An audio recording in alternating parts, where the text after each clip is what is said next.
Jefferson Pereira Leal. Sempre ouço o programa do professor Olavo de Carvalho. Falando do programa mencionando amigos, uma das pessoas me questionou sobre o fato do professor Olavo pedir à Virgem Maria e a um padre Pio de Pietrelcina, que rogasse por ele no programa. Ela disse que isso é errado, pois somente Jesus poderia realizar essa tarefa perante Deus, já que Maria e qualquer santo estão mortos com qualquer outra pessoa. Muito bem. Ele disse, essa refutação tem algum fundamento bíblico? Bom, em primeiro lugar, você precisa ver, a autoridade do Evangelho deriva da autoridade da Igreja e não ao contrário. A Igreja foi constituída muito antes que escrevesse os Evangelhos. E da multidão de evangelhos existentes, foi a Igreja que selecionou 4 e impugnou os outros, porque tinham contradições, tinham absurdidades, etc. Então, vamos dizer, você não pode jogar o Evangelho contra a Igreja, porque o Evangelho é a expressão da Igreja. É a Igreja que garante o Evangelho. Então, a autoridade da Igreja se sobrepõe. A ideia de você seguir somente a Escritura é uma ideia totalmente autocontraditória. Não é possível isso.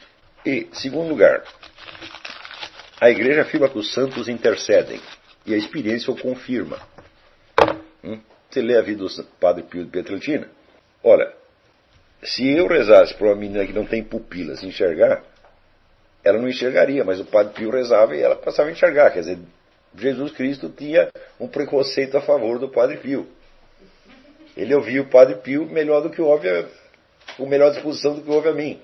Então, somente o muro vai rejeitar essa intercessão. Então, olha, se você é protestante, você sabe que nem todas as preces de todos os pastores são ouvidas igualmente. Eu, por exemplo, também já recebi prece de um pastor, aqui a prece foi atendida imediatamente. Então, um pastor que veio aqui visitar a cidadezinha, o pastor Melvin Jones. O sujeito fez um sermão chamado The Storms of Life, as tempestades da vida. Um dos sermões mais maravilhosos que eu ouvi na minha vida. E daí, quando terminou, o pessoal dizia, não, que se está com algum problema, alguma coisa, que vem aí que o pastor vai rezar para você. Eu cheguei lá, estava numa encrenca, expliquei assim, 30 segundos para ele, daí ele orou. No dia seguinte o negócio resolveu. Não, eu já vinha rezando um monte de vezes, não resolvi. Então, quer dizer que, obviamente, e tem outros pastores que poderiam ter rezado e não vai acontecer nada.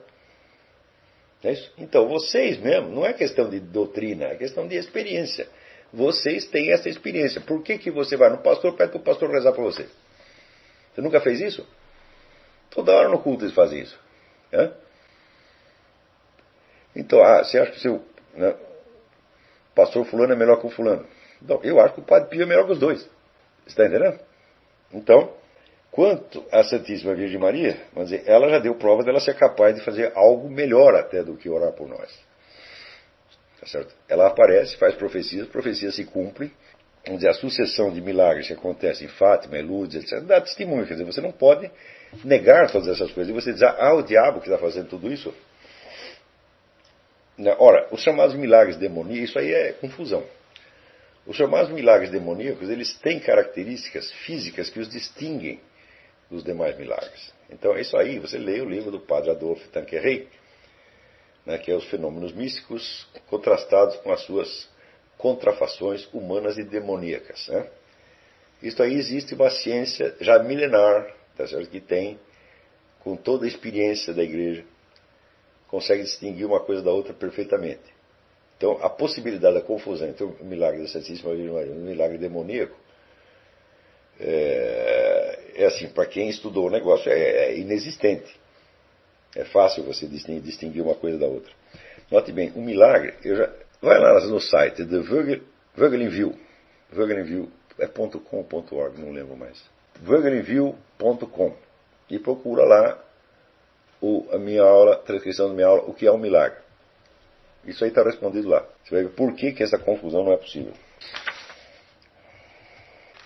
Tudo o que me acontece é, na verdade, o bem, porque o seu fundamento último é Deus e nada acontece sem a sua permissão.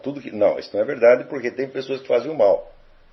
E fazem o mal para você também, não é só para mim. Outro dia, uma tal de Air Arabia tirou $1.700 da minha conta. Me deixou numa situação aflitiva. Eu não vou dizer que isso é o bem. Não fui eu que fiz. Eu não pedi para eles fazerem isso. Eu não viajei para a Arábia, nem para o Marrocos, nem para coisa nenhuma, nem pensei em viajar. E já paguei a passagem. O avião já foi, já voltou. Eu não estava lá. Então, acontece o mal, evidentemente. Agora, o mal existe em função dos pecados humanos. O mal não existe na estrutura do universo enquanto tal. Isso não faz sentido você dizer. Sou aluno novato do seu curso e gostaria de tirar algumas dúvidas. Estou bem novo, tenho 19 anos e já no ano passado queria assistir às suas aulas. Entretanto, já que um adiamento foi inexorável, peço que o senhor me instrua a respeito das precauções que devo tomar, das principais aulas passadas, a que devo assistir. Não, você deve assistir todas e pela ordem. Tudo isso, às vezes eu mudo a ordem, às vezes eu volto, como hoje mesmo voltei ao assunto, mas elas têm um encadeamento e uma ordem. Ademais, gostaria que o senhor me desse algumas indicações de livros sobre a Revolução Francesa, pois é um assunto tratado na faculdade, por causa de todos os professores, sempre com unanimidade e forma elogiosa aos gloriosos revolucionários. Quais obras podem fornecer a realidade concreta do status quo pré-revolucionário, do ponto de vista intelectual, ético e social, dos próprios fatos históricos da Revolução? Bom, então, em primeiro lugar, recomendo a você todas as obras de um historiador chamado Augustin Cochin, C-O-C-H-I-N, todos os livros que ele escreveu.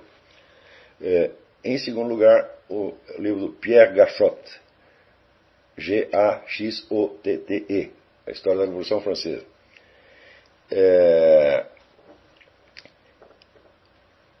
Evidentemente, também as reflexões sobre a Revolução Francesa, do Edmund Burke.